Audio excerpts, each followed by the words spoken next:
Hello everyone, welcome to my full walkthrough of the Separate Ways DLC for Resident Evil 4 with no damage and no merchant.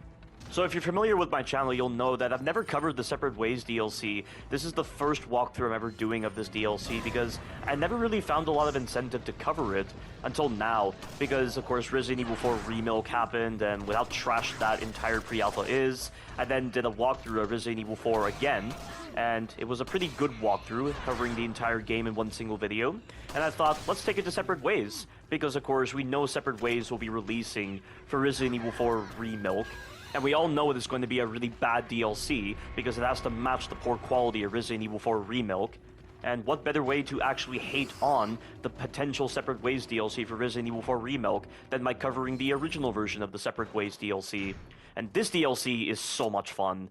That being said, though, there are some weak elements to it. Like, for instance, when the story of Separate Ways intersects with the story of the main game, there's no possible way certain scenarios played out as such. Like, in that first encounter that I just did, that's when Leon is dealing with the villagers in that village intro, but there's no possible way that Ada was in the village at the time. Why didn't Leon hear her bullets? Why did he not see her? That just doesn't make any sense to me at all. And there are similar scenarios like that in this DLC, but not focusing on that. I think the parts of the story of Separate Ways that I really like have to do with Ada's reports, where she's summarizing events, she's summarizing the Plagas, the other characters, and I love that in Resident Evil Damnation, they touched upon those reports when they were building the control mechanism between the Lickers and the Plagas. But I'll not talk about those right now, given that I need to focus on what exactly is happening right now with the video, given that this is my first time covering the Separate Ways DLC. So, to talk about the beginning, you'll want to run past the first pitchfork guy, grab the grenade, kill the enemies, and then get rid of the next couple of enemies, and after a certain number of enemies, the key will spawn, you'll be able to use it, and then you just run past the enemies in the tunnels. And right here, there's going to be some more running, but unlike the older Resident Evil games, running past the enemies actually feels like it's intentional and actually serves a purpose, and it doesn't feel like you're just skipping them because they're badly designed. You're running past the enemies because you're trying to be smart with conserving your ammunition, because this DLC doesn't give you a lot of ammunition, and also because of the overwhelming number of enemies, and it all complements a really fast and frenetic nature to Separate Ways that makes it really appealing for just running through it, and speedrunning the Separate Ways DLC is the best way to play this DLC, and it still feels like you're speedrunning the DLC even when you're doing no merchant. It's so much fun. But for this entire area, run past the initial enemies, and then with the chainsaw lady, you'll want to knock her away with a kick, grab the green cat's eye, run past the enemies, and then come over here, do the puzzle, place the green cat's eye, and then run past these guys right here. A bunch of enemies are going to spawn. I think the previous enemies despawn when you get inside this area. But be careful of this lady right here. She can do the running grab, which is very dangerous in Resident Evil 4 OG. Place the round insignia and run past this guy on the left. He always throws his axe, so you can easily get past him. And there's going to be a guy around this corner. He's very sneaky around this corner. If you're not having the camera turn like this, it's very hard to see him. So he can catch you out if you don't know any better. And once you interact with his console, the enemies will not be able to attack you. And the puzzle here is different. It's left, right, and then down, going from left to right. And with that done, this is the end of Chapter 1. This DLC is incredibly short, by the way. You can get it done in less than an hour, but it's an incredible amount of fun. And compared to the Shadows of Rose DLC, there is actual content with a DLC that is less than an hour long, compared to that crappy DLC, which is a pretty weak DLC. And I don't even know if it's the worst DLC, because I'm positive that Separate Ways in Resident Evil 4 Remilk will be the worst DLC ever made in the entire Resident Evil series. But this right here, you've got to run past these enemies. If you can stun this guy and kick him into the other enemies, the stumble mechanic will really help, and it's always beautiful to watch the enemies get stumbled like that. Having an enemy be kicked and then having his body knock back the other enemies is always so beautiful to see in Resident Evil 4 OG, because no other game does this, and it's always so believable, and it just makes so much sense.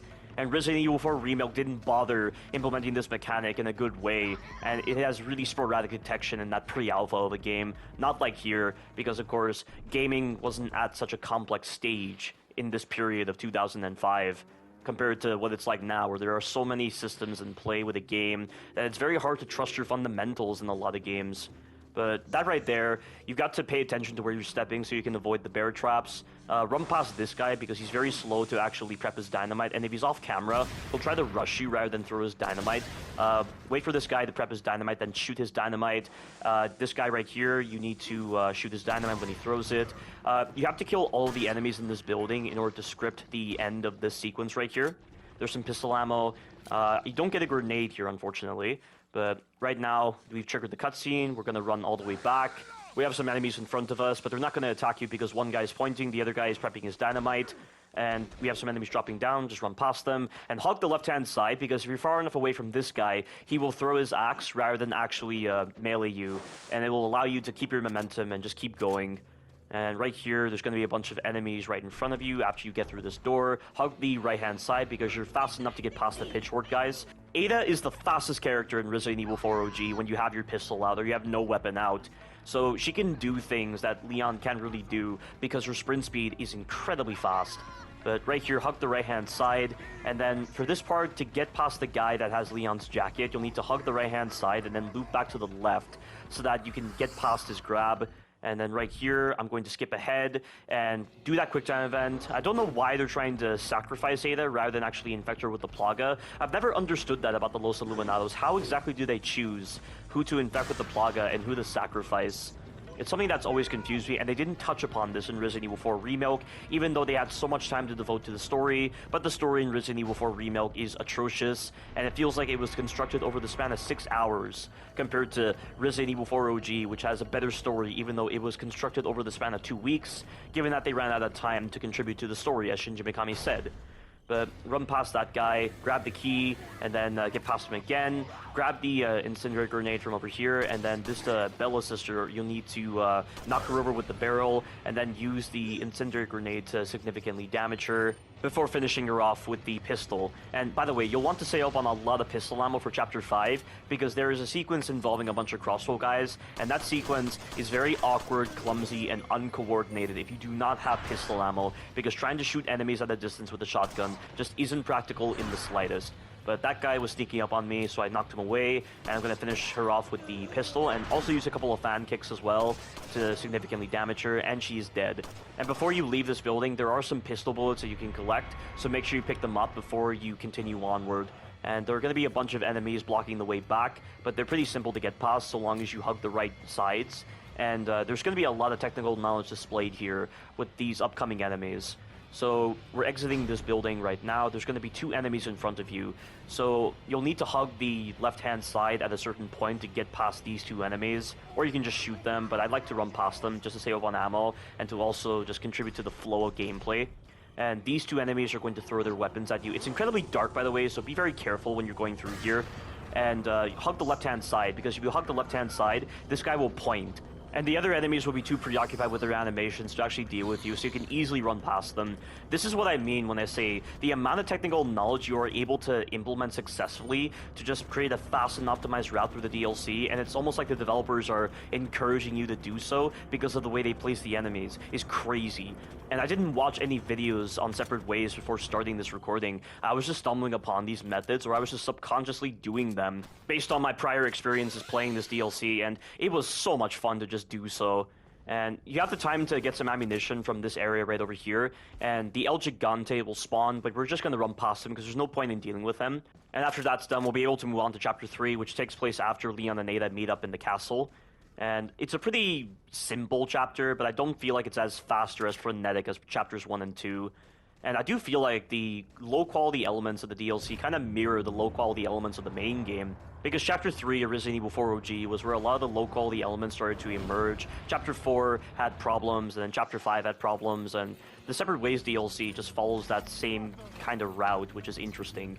But now we have this sequence right here, so in order to script the enemies to spawn so that you can get out of this maze, you need to kill 5 enemies. So you can kill these first 2 enemies. I recommend using the shotgun rather than the pistol, because again, you need to save up on a lot of pistol ammo for Chapter 5, and the game gives you back a lot of shotgun shells, which is good, because the shotgun is definitely needed for a lot of sequences in the Separate Ways DLC. And also, there's a really cool mechanic in the boss fight against Sadler where you can actually use the shotgun to deflect and parry Sadler's attacks and put him into an incapacitory state where his weak spot is exposed, allowing you to do QTE. And I can only imagine that such an interesting and unique mechanic will not be present in Sadler's boss fight in the Separate Ways DLC. It'll just be another shoot them until they die kind of boss fight, or just loop his attacks until eventually he gives an opening, and then you'll be able to deal damage to him, or whatever boss design you want to favor, that's stale, repetitive, unpolished, unfinished, all this kind of stuff, because that's the boss design philosophy that new Capcom favored with Resident Evil 4 Remilk. It's just going to be a really bad fight, I just know it. But I'm dealing with the Red Zealots right now. The first Red Zealot, consistently, it can take 5 shots to the torso, and then 1 headshot and a kick to kill him every single time, and he'll never spawn a Plaga. This guy, I think you have to shoot him in the torso 6 times before going for the headshot, then the kick, so that he doesn't spawn the Plaga. And even if he spawns the Plaga, it's no big deal, because you can easily dispatch him with the shotgun. Plaga Type Cs, I didn't even realize how fast Plaga Type Cs are in this game when they're attached to the host, but they have an acid attack that is incredibly fast. And I got hit by it a couple of times in the middle of recording this particular chapter, but I managed to bypass that, and now we're going to move on. The enemies have spawned in, so get past these enemies. And do not go through the door to the left, go forward, because you need to gain access to the hourglass in order to do a puzzle that will allow you to get out of the cage area that you see in the main game when they trap you with a Gyarados. I don't know how exactly Ada is going through the same kind of scenario as Leon, when that door that you use a grenade on in order to get out of the room with the Gyarados should have already been destroyed. But apparently it's not, and they managed to get a new door or new lock installed. How does that make any sense? I don't really understand this part of Separate Ways when they reintroduce that scenario. And then with chapters 4 and 5, you don't really see any kind of scenario like that, and it makes sense. So I'm not entirely sure why they reused that particular section for chapter 3 for Separate Ways. It's really confusing. But be careful of this guy. He can catch you out unexpectedly if you're not aware of him. And after grabbing the hourglass, grab the shotgun shells and grab the grenade. The grenade will be very useful for getting out of that cage area. And as you're making your way over to the cage area, take care of the crossbow guys and any additional enemies that might be around. The crossbow guys were a big pain when I was going through this part, but they're pretty easy to dispatch with a pistol. I question if the Separate Ways DLC is impacted by the adaptive difficulty. I wonder if the adaptive difficulty is only exclusive to the main game, or if it has relevance to the Separate Ways DLC, because it really didn't feel like the adaptive difficulty had much of a hand in the gameplay of the Separate Ways DLC. Like, for instance, with that Red Zealot that I shot 5 times in the torso and then did a headshot and then a kick, I would imagine with the adaptive difficulty, it would have been very inconsistent, but because of how consistent it was every time I was restarting that part of Separate Ways, I don't think the adaptive difficulty has a hand in the gameplay of the Separate Ways DLC, which I really like. I never like it when the game dynamically adjusts for no reason, and you can't trust your fundamentals. Like, just have the adaptive difficulty be on the highest level so that you can actually trust the systems, you can trust how much it actually takes to stun enemies or kill enemies. You can actually trust your fundamentals a lot more when the adaptive difficulty is not a factor to consider. I mean, Resident Evil 5 understood this. In Resident Evil 5, on professional difficulty, the adaptive difficulty was set to the highest level and it never changed. So you never got screwed by any dynamic shifts in the gameplay. And I find it very odd that the director of Resident Evil 5, who handled Resident Evil 4 Remilk, didn't bother considering this when designing professional difficulty. The adaptive difficulty is still a factor to consider on professional difficulty, and I just question if the adaptive difficulty is one of the main factors that contributes to how clunky, awkward, and badly handled the gameplay is in Resident Evil 4 Remilk. But if it is, that is really stupid. Oh, by the way, before that cage moment, grab that flash grenade. The flash grenade is crucial to doing the first part of Chapter 4 right here. But run past these guys, blow up that barrel to kill the enemies here. Run through the door, but don't run to the right immediately. You want to slow down a bit so that this guy can throw his axe. And then right here, do the sprint counter against these 2 guys to slow them down. And you'll be able to get to the door before this guy has a chance to break through. So he's stunned for the moment, but I'm going to use a flash grenade in order to stun these guys right here, but I need to use a normal grenade as well because the shield guys do not get stunned by flash grenades. So I need to get rid of him because I do not want him hitting me when I'm trying to knock over this crossbow guy. That crossbow guy right there is the worst part of this sequence. Why would they place him right there? How are they expecting the average player to knock over this guy when there are enemies right next to you? It doesn't make any sense. I really do not understand that enemy placement at all. It's one of the weakest enemy placements of the Separate Ways DLC. Still doesn't change the fact that this chapter is a lot of fun, but that crossbow guy has no reason to be standing right there just to ambush you the moment you come out of the animation, and it's so awkward trying to knock him down. But right here, spawn them, pick up the flash grenade, turn, and just make sure you are hugging the side right here. Grab the key, turn around before the enemies have a chance to attack you. Grab the pistol bullets right here, and then you'll be piloting this turret right over here. This is so cool. This is one of the coolest parts of the Separate Ways DLC. The soundtrack is amazing. The pace is fast and frenetic. There's intelligent use of your weaponry during very specific scenarios. There's unique gameplay mechanics like being able to use this turret here to destroy the other turrets, and you can also use a rocket turret as well for the second turret that you pilot. And the high enemy numbers just add more to the fast and frenetic nature of the sequence. Like, this is one of the coolest parts of the DLC for sure. And I just like the idea of having this unique area right here, and it showcases that the Luz Illuminados had a backup plan in case their plan failed, where they were going to use their own military force to actually attack the United States out in open waters. And it's a cool idea, and it really fleshes out the story in an interesting way, while not being like a file or a cutscene. You're just in a separate area, and you just have to piece together that, oh, they had this backup plan. Like, it's very interesting the way they did this. But right now you have a breather to reload your weapons, and I'm also moving forward just to give the impression that I'm pumping Ada up to get ready for the sprint that's coming up. So I like doing that to the rhythm of the song. And then after that, I run and avoid the crossbow bolts right here. He's going to be busy reloading, so you can just wait on the ladder a bit, and you'll want to do that because there can be enemies above you, but you just need to wait for them to drop down, then get on the ladder. And I think you don't have to kill the other enemies when you're on that machine gun turret, because I believe they despawn when you get off the turret, so you're always dealing with the same enemies whenever you are starting the sequence. But this guy is going to spawn, use the hook shot to get up here, grab the key, and you're going to be able to use the hook shot right over here. God, I love that animation too. I love the animation of Ada pulling out her hook shot and firing it. I always end up doing it myself because there's just something so appealing about the animation that just makes it really fun to mimic. But use the key right here. Use the rocket turret to dispatch these turrets right over here. There are about 5 of these turrets, I believe. So just get rid of the one blocking your path, get rid of the other ones. And then this right here, you need to use your shotgun. So you need to go over to the farthest ledge right over here, drop down, turn the camera so that you can face the enemies, and then shoot them. But be careful, there is an axe thrower, so you got to make sure that you shoot as quickly as possible. Otherwise, he'll get a hit out on you, and you'll be able to shoot this axe out of the air or just stun him before he has a chance to throw it. Get on the elevator, and we've gotten past those enemies. Like, do you see what I mean when I say this sequence promotes intelligent use of your weaponry? You're using a diverse assortment of weapons, you're being very creative with running past the enemies, you're also waiting in specific spots for the enemies to jump down or to jump across, and you're using the opportunity to get past them. It's just so much fun. I just don't see them replicating this section perfectly in Resident Evil 4 Remake, because they already ruined so many, not so many iconic moments, all of the iconic moments from Resident Evil 4 OG. They ruined every single iconic moment from Resident Evil 4 OG for Resident Evil 4 Remake. Not a single moment was replicated to a degree that is acceptable, and I doubt they'll do the same right here. The gameplay mechanics of Resident Evil 4 Remake are just not accommodating for these kind of sequences, and we'll probably be using a lot of exploits. We'll just be waiting in leashing areas so that the enemies don't attack you. There's no sort of fast and frenetic nature to the Separate Ways DLC for sure in Resident Evil 4 Remake. That's just my expectations. Yeah, I have very low expectations with that crappy DLC that might be releasing for Resident Evil 4 Remake, and it's going to be satisfied for sure. But this part right here is incredibly technical and requires a lot of speed.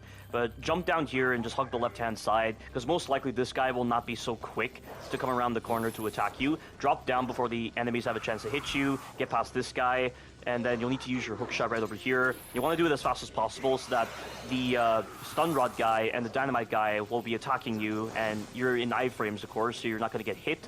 And then right here, turn very quickly, get past this guy, make sure he grabs, and then when these enemies bust through the door, use the sprint counter to bait out their attacks. The other guy will just throw his axe so you can easily get past him. And then right here, grab the flash grenade, and I'm going to use my shotgun right here because I do find it very risky to use the sprint counter against these two guys, because it's very hard to cluster these two shield guys together so that they actually respond to the sprint counter. So that's why I'm doing this. And then right here, hug the left-hand side because this guy will point. Even if he doesn't point, you can easily use a sprint counter against him. And then this sequence is very simple, and the shield guys coming up do not have flails, so they will only do the shield bash. That's another thing as well that indicates that developers want you to run past the enemies in very fun, creative ways to save up on ammunition, because they put in a lot of these shield guys that are only capable of doing the shield bash in sequences that feel complementary to running past the enemies. And it just adds more to the fast and frenetic nature of the Separate Ways DLC. But once you get through this door, do the quick time event to save Leon, and now we're on to Chapter 5. Chapter 5, I would say, is the weakest chapter of the Separate Ways DLC, because I don't feel like it's as properly thought out as the other chapters of the Separate Ways DLC, and I'll explain why when we get to certain sequences. But right here, run past these guys. This guy, he'll most likely do the running grab, so I always shoot him. And we're going to be doing this sequence now, where we need to stand our ground against the enemies that drop down. I'm going to use the shotgun against these enemies, because I know I'll get back a lot of shotgun ammo for the later sequences. Some of these guys will spawn plagas, and what I'd like to do is knock the enemies into a corner so that I can focus on all of them and not have to move the camera so much when I'm just prioritizing each individual enemy. And you can use one grenade here as well. In fact, you might as well just use all your hand grenades right here, because there's no utility for hand grenades in the later parts of Chapter 5. So using the shotgun, using your hand grenades, using your melee, using your pistol, you can get rid of these enemies very easily. But of course, you'll want to save on your pistol ammo, because like I said, the sequence coming up where you have all those crossbow guys, you need a lot of pistol ammo, because the crossbow guys can take quite a beating from your Blacktail before they go down. And the number of times in previous playthroughs of the Separate Ways DLC where I just let myself get out of hand, and I just used up a lot of pistol bullets before that sequence, and it was just such a miserable encounter. Definitely a fault on myself, because I didn't really understand the Separate Ways DLC very well, because I didn't really play this DLC often. And, you know, going through this DLC again after playing through Resident Evil 4 Remilk, it's definitely a lot more fun, and I have a greater respect for the Separate Ways DLC after playing through Resident Evil 4 Remilk. But look how good the shotgun is, by the way. Look how good the melee is. Look how good the stuns are. Yeah, remember when Resident Evil 4 actually embraced these kind of cool designs? Remember when they actually embraced balanced gameplay? Remember when they actually used this kind of balanced gameplay to create these kind of sequences that feel complementary to the game's systems? What happened to that? What happened to feeling rewarded for saving up on your ammunition to do these kind of sequences? Like, where exactly is the skill aspect involved with most of the sequences in Resident Evil 4 Remilk? They compromise the gameplay so much, they strip the fundamental gameplay down to such a bare level that you're going to be relying upon exploits all the time to ensure that the gameplay is balanced. Or not balanced, just tolerable. And there's so many sequences like that in Resident Evil 4 Remilk. The village intro, the cabin sequence, the water room area, the Novi Sidora room, the 2 Garrador encounter, the Bella sisters, the maze, that art gallery area where you deal with that red Zealot in Chapter 9, although you can skip that sequence with the flash grenade, but doing that sequence with the flash grenade is just an absolute mess. If you want to see what that sequence is like, check out my blind playthrough. But moving on to other sequences, we have the boss fights, the El Gigante is trash, the double El Gigante fight is trash. You have Vertigo just being a time waster, Salazar being absolute garbage, one of the worst bosses ever made in the entire Resident Evil series, and they knew that he was one of the worst bosses ever made because they put in that golden egg cheese where you can kill him in under 10 seconds with 2 golden eggs to actually bypass his poor designs because he didn't want to contribute any hard work to Salazar. You then have Krauser, and Krauser is the most disgraceful, insulting boss ever, with so many poor designs, so many bad hitboxes, just numerous attacks that weren't thought out properly, and they just made it such a draining encounter because of the fact that he has so much life. You can't rely on the perfect parry very well because the detection is god-awful on his attacks. You then have his other attacks where even when you crouch under his attack successfully, like with his grab, you still get grabbed for no reason. And all these poor designs together just culminate into a sequence straight out of 1996 where you're running around in a circle like you're fighting Yawn and just waiting for Krauser to jump up so that you can then hit him when he's not shielding himself with his arm. Why does he even need to shield himself with his arm when he gets nothing but hyper armor? He doesn't flinch whatsoever unless you're using a high-powered weapon.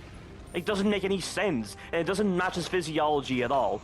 Like, it is such a massive disgrace to the original version of Resident Evil 4, where Krauser actually felt like a fight. Here, are you even fighting Krauser at this point? Like, it's such an insulting fight. That's why it's the most disgraceful fight ever made in the entire Resident Evil series. And then with Sadler, Sadler's the worst final boss ever made in the entire Resident Evil series. You can't even tell how you're supposed to fight Sadler normally because the arena isn't set up in a way where you can just actively move away from Sadler to keep your distance, and the game even encourages you to keep your distance.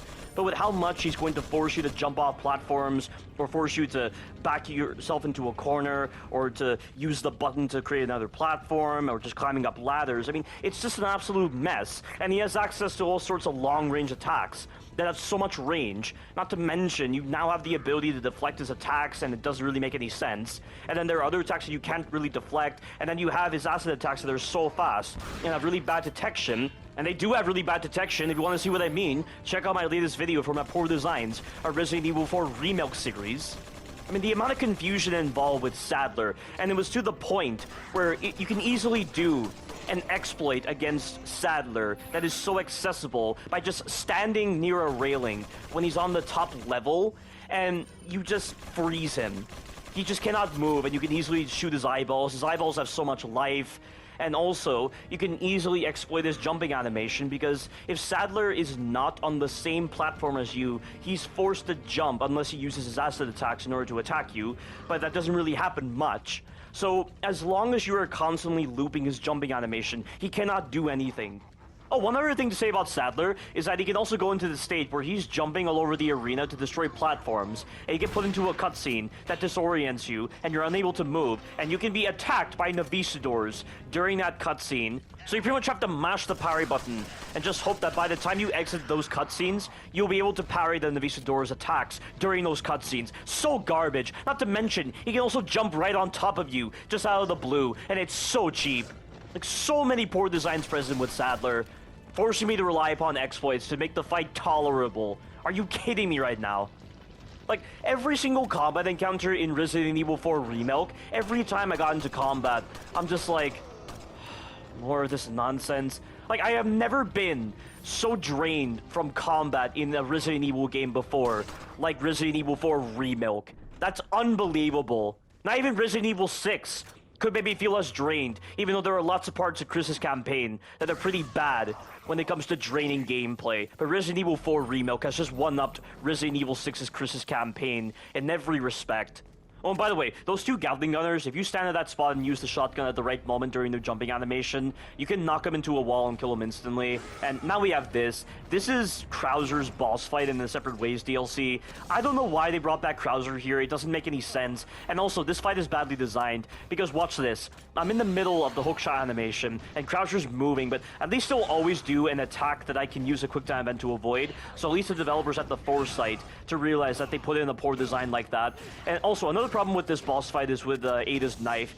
Ada's knife has very different detection compared to Leon's knife. The actual hitbox on Ada's knife doesn't match the modeling on her knife, so it has some pretty dishonest detection at times. And also, because of the ambiguity involved with that, you can end up hitting Krauser's mutated arm somehow. And watch this, by the way. I don't know why, but Krauser was able to take a bit more damage in this part before he finally went down. He could have easily damaged me just then, because I had to put myself very close to him, and I had to bait out his jump attack, because the jump attack is the one attack that you can consistently punish with Ada's knife, and not incur any cheap punishment for a really stupid reason. But after doing that fight, we now have Sadler's boss fight. This is pretty cool, but it's dumb that there's an exploit that you can do against Sadler, where if you stand on that platform to my left right now, that's inclined, Sadler will do nothing but his long-range attacks, and because he takes quite a while to actually recover from the long-range attacks, you can knife him, and for some reason, knifing him in general does more damage than exposing his weak spot by parrying him and doing the QTE.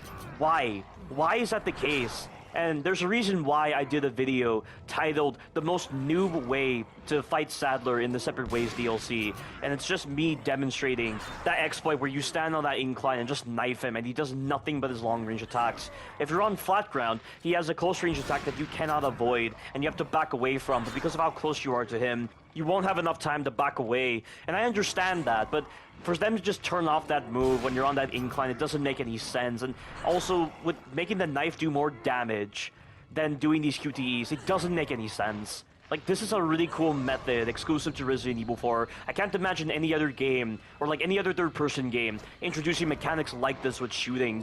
Like, Resident Evil 4 is really the only game I can think of where this kind of mechanic actually exists, with using your shooting to initiate a deflection slash parry to put an enemy slash boss into a state where you can actually punish them with a QTE or some kind of interesting animation.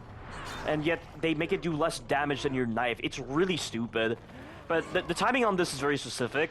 You got to make sure you shoot Sadler in the head with the shotgun before the QTE appears. A lot of the times, the game will use L2 and R2 as the QTE button. I don't know why there are Resident Evil games, specifically with Resident Evil 4 and 5, that favor the aiming and the firing button as being the QTE buttons, because the number of times you're trying to shoot a boss and you end up doing that QTE on accident, I would much rather that be tailored to other buttons like square and X than just being tailored to the aim and fire button. That's really silly, but you just gotta make sure you shoot Sadler in the head before those QTEs appear to get the timing correct, and you'll be able to put him into that incapacitory state and be able to punish him with a QTE. And after that, we have this final sequence right here where you have to run past the enemies.